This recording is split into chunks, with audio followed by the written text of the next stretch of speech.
गोवर्धन को नख पर इन्होंने उठाया, छोटे से लाला। गोपियों के बीच में रास विहार किया, बड़े बड़े दैत्य मारे। वो सखी हमने जैसा सुना था उससे कहीं अधिक मधुर सुंदर आज अनुभव। बलिहार जाओ, सारी मथुरा की मथुरानियाँ, सारे पुरुष सब के सब दीवाने।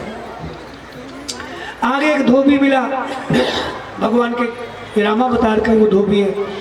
तो भगवान ने उसको छेड़ा तो लट्ठू उठाने लगा, तो भगवान एक थप्पड़ लगाया, उसका काम तमाम किया। उसकी गांठें खोलकर कपड़े पहने, उसकी स्टिचिंग सही नहीं थी। तो आगे एक टेलर मिला, दर्जी, भगवान के कपड़े बढ़िया से स्टिच कर दिए। तो भगवान ने उसको सारूप्य मुक्ति का और लक्ष्मी का वरदान दिया।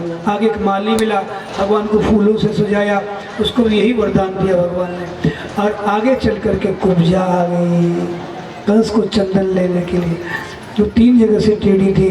तो श्याम सुंदर बोले, सुंदरी जी एक एक टिकली हमारे भी लगा दो। सुंदरी जी, सारे ब्रज के छोरा मुझे, मथुरा के छोरा मुझे चिढ़ाते, कुबड़ी आई कुबड़ी आई। ये कौन आया भले घर का जिसने मुझे सुंदरी कहा है।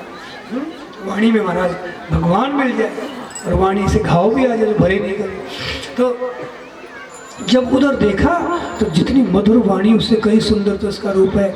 आज तो इसको ऐसा सजाऊंगी कि दुनिया देखती रह जाए। और सारा चंदन कन्हैया के श्रृंगार में लगा दिया, बाहों पर टिकली लगा दिया, गाल पे चक्कर निकाल दिया, ठोड़ी, और ऐसे बढ़िया सजाया भगवान ने। और सारा चंदन खपा दिया, बल्कि काफ़ी देर लगा रही है, फिर मिटा लेती, कसर रहेगी, क्योंकि चालाक है। क्योंकि अगर मैं जल्दी सजा दूंगी तो फिर चले जाएंगे, इसलिए अटकाए हुए, थोड़ा और कमी रहेगी, थोड़ा और कसर रहेगी। भगवान तो सब जान रहे हैं इसका कितना प्यार है। तो इस तरह से कुब्जा है, उस कुब्जा को भगवान देख रहे हैं, पूरा सजा करके एकटक भगवान को निहारने चली जाती। तो भगवान सोचते इसने मुझे सजाया, अब मैं भी इसे सजाऊँ। भगवान ये भी जानते कि त्रेता युग की सूर्पनखा है। उस समय बाहर से तो बहुत अच्छी आई थी, पर भीतर से टेढ़ा मेढ़ा पड़ता है सब। और भगवान ये सब नहीं चाहते, तुम बाहर से चाहे जैसे हो, भीतर से सरल सीधे होकर के आओ तो अपना लेते हैं। अब की बार यही सूर्पनखा कुब्जा के रूप में बाहर से तो टेढ़ी मेढ़ी है, पर भीतर से सरल सीधी है। तो उसका बाहर का टेढ़ापन भी भगवान दूर करने के लिए उसकी ठोड़ी पर रखे, अंगुलियां पीठ पर हाथ रखे, उसके चरण को अपने चरण से दबाया, थोड़ा सा झटका लगाया और विश्व सुंदरी नहीं जी, ब्रह्मांड सुंदरी बन गई, विश्व यूनिवर्स। आप तो इतना सुंदर रूप धारण कर लिया। शाम चलो, अब मैं तुम्हारी, सब कुछ तुम्हारा, चलो चलो घर चलो। बोले मैं आ रहा हूँ, थोड़ा मामा कंस का कार्यक्रम थोड़ा बाकी है, फिर मैं आता हूँ। इस तरह से कुब्जा को उतार कर भगवान आगे बढ़े। परशुराम जी का दिया हुआ एक धनुष था कंस को, भगवान ने उसको तोड़ा, उसके धमाके से कंस डर गया। उसको लगा यमराज ने मिस कॉल कर दिया। आगे बड़ा भारी स्टेडियम था भाई, अब वीर रस आ रहा, वीर रस धूमधाड़। तो उसके दरवाजे पर एक कुबला पेड़ हाथी था, 10,000 हाथी का बल उसमें।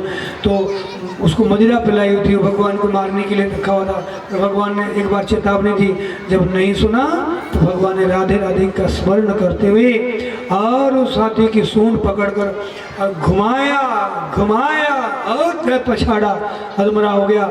उसके दांतों को उखाड़ करके भगवान कृष्ण और बलराम ने उन महावतों का भी हाथी का भी काम तमाम कर दिया। और उसके बाद उस स्टेडियम में भगवान ने प्रवेश किया, खचाखच भरा हुआ स्टेडियम। एक झलक पाते ही भगवान का दीवाना हो गया, कंस कांप गया। कंस को लगा यमराज वाले हैं। 5 नामी पहलवान थे, उनको लगा खली आ गया, खली हमको पटक दे, कांप गए पहलवान। छोटे से एक नहीं 11 वर्ष के।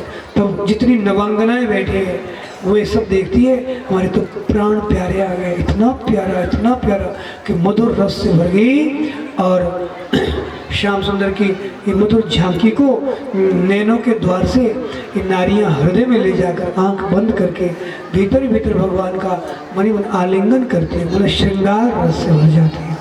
जितनी ये बूढ़ी बढ़िया हैं ये वात्सल्य रसित कर देना उमड़ पड़ा। और ये कहने लगी, अरे कितना प्यारा लाला है, कोई मेरी गोद में दे दो, मैं लाड लड़ाऊँ। मधुर रस वात्सल्य रस से उमड़ गई, भर गई। और